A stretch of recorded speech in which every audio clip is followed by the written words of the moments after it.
Hello, dear audience. We're continuing the coverage of the Amber tournament in Nice.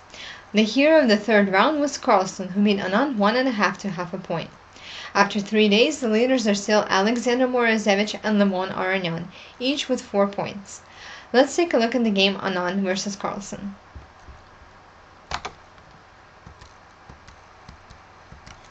Why play the Chelyabinsk variation when you can just play chess?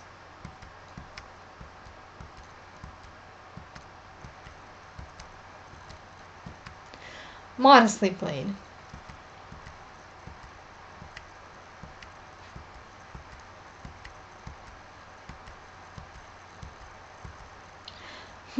A mistake. The move looks good, but it really worsens the position. So what really should be played? If we look closely, then we can find a strong development, knight f4, which defines the minuses of the move h5. By playing like that, white would have gotten an equal position with possibilities for difficult battle. But instead f4 followed.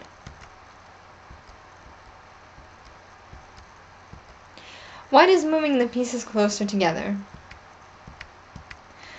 Oh, the poor knight. Only 2 moves ago it had a great career, but now it is being traded without any fame. White should have played f5 here. This developmental move would have given more chances for white. Black is directly attacking the king. Looks like white left the push through and won time for development, but even on the outside, this move looks suspicious, and white is still behind in development. Of course, black is playing traditionally. Since the pieces are developed, then it's time to hit the center. With it, the bishops simply get reborn, becoming the main heroes again. The first bishop finds an ideal spot. The white king, even with his pieces around him, has to be scared.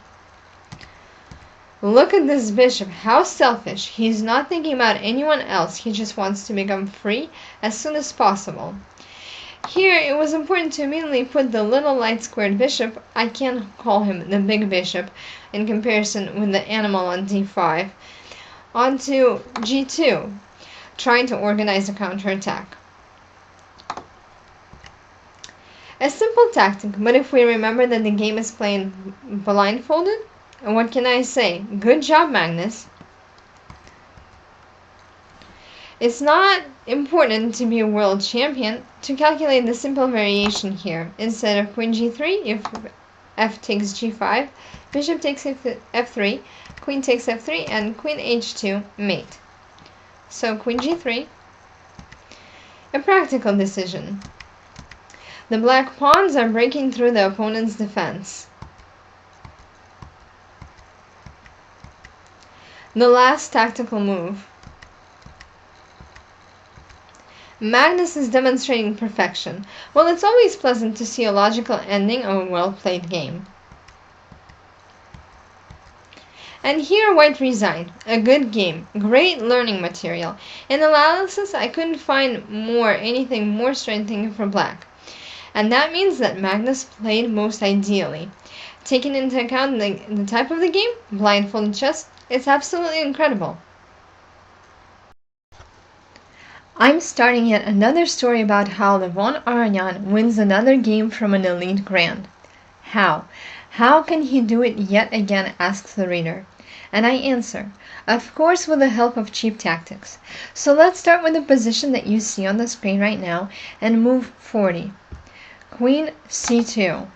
The faraway threat of the square h7 can be missed by anyone, and not only in blindfold chess. Solidity is Gadakomsky's middle name, and if in front of him wasn't Levon Aronian, well, let's take a look at what happens.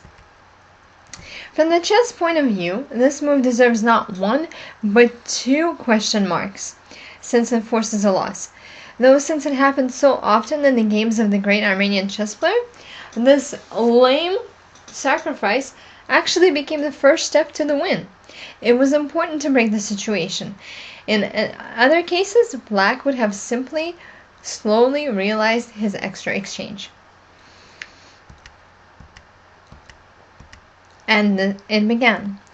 Here, Black should have left the queen on the h line and moved king f8, and then everything would have ended quickly. But queen f7. Oops! With a mistake was a small mistake, and everything ended with a huge blunder. The luxury would have been kept with the move queen c2, but queen e6. Of course, how wonderful are white's last moves, and how ordinary are the black maneuvers. And white simply won.